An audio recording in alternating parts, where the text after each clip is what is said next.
घोड़ी मर गई तो उसने घोड़ी को दफन किया और उसकी कब्र पे सर रख के रो रहा था। तो दिन भर जो भी उधर से गुजरा उस कब्र पे उसने कुछ ना कुछ पैसा चढ़ा दिया कि सोचा कोई बहुत महान आत्मा यहां दफन है। तो सेवक को लगा वाह यार, तो उसने चारों तरफ घिरवा उरवा दिया और फंदा उंदा लगा दिया, बत्ती उत्ती खूबसूरत लगा दी, मजार हो गई। इसका मतलब यह नहीं कि मजार परंपरा गलत है, लेकिन जिस मजार पे जा रहे हो पता तो कर लो किसकी है। मजार बहुत प्यारी परंपरा है, भारत की है, अरब की नहीं है। अरब का आदमी नहीं मानेगा मजार परंपरा को। मजार परंपरा किस परंपरा का विकास है? स्तूप परंपरा का विकास है। बौद्धों ने स्तूप बनाया, तुलसीदास का चिद विलास। ये जो जगत है ना, ये तुम्हारे मन का विलास है। मन खत्म, जगत का विलास खत्म। तो जैसे शरीर छोड़ने पे कष्ट होता है, ऐसे मन छोड़ने पर भी कष्ट होता है, तड़पता है मन। अर्जुन को कष्ट हो रहा है।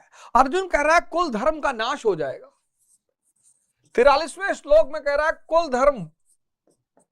कुल धर्म का नाश हो जाएगा। और कुल धर्म का नाश अगर होगा तो सनातन धर्म का नाश हो जाएगा। अर्जुन धर्म और रूढ़ी में अंतर ही नहीं कर पा रहा है। ये 98% लोग नहीं कर पाते। 43वां श्लोक धर्म और रूढ़ी पर ही है। एक संत महात्मा थे, उनका एक दास था, सेवक था, बड़ी सेवा की उसने। तो महात्मा जी ने कहा कि यार तुमने बड़ी सेवा की, जाओ तुम, अब ये मेरे पास एक घोड़ी है, इसको ले जाओ।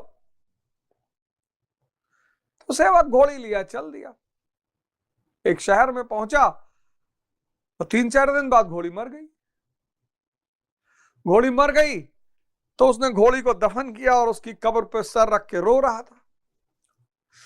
तो दिन भर जो भी उधर से गुजरा उस कब्र पे उसने कुछ ना कुछ पैसा चढ़ा दिया कि सोचा कोई बहुत महान आत्मा यहां दफन है। तो सेवक को लगा वाह यार, तो उसने चारों तरफ घिरवा उरवा दिया और फंदा उंदा लगा दिया, पत्ती उत्ती खूबसूरत लगा दी, मजार हो गई। इसका मतलब यह नहीं कि मजार परंपरा गलत है, लेकिन जिस मजार पे जा रहे हो पता तो कर लो किसकी है। मजार बहुत प्यारी परंपरा है, भारत की है, अरब की नहीं है। अरब का आदमी नहीं मानेगा मजार परंपरा को। मजार परंपरा किस परंपरा का विकास है? स्तूप परंपरा का विकास है। बौद्धों ने स्तूप बनाया, हिंदुओं ने समाधि बनाई और मुसलमानों ने मजार बनाया। लेकिन मजार पर, समाधि पर पूजा और स्तूप, ये पूजा करने के लिए नहीं है, मांगने के लिए नहीं है, ध्यान करने के लिए है। जो बुद्ध का, हमारे देश में, भारतीय संस्कृति में जब भी कोई जागृत आदमी शरीर छोड़ता है, हम उसे जलाते नहीं, दफनाते हैं। हम मानते हैं कि इस जागृत आदमी की आत्मा तो चली गई, आत्मा तो इस ब्रह्मांड में, चारों ब्रह्मांड में व्याप्त हो गई। इस शरीर, इससे वाइब्रेशन बहेगी। उस वाइब्रेशन के केंद्र में जो बैठ के ध्यान करेगा उसका ध्यान लगेगा। मिट्टी का बड़ा फर्क होता है।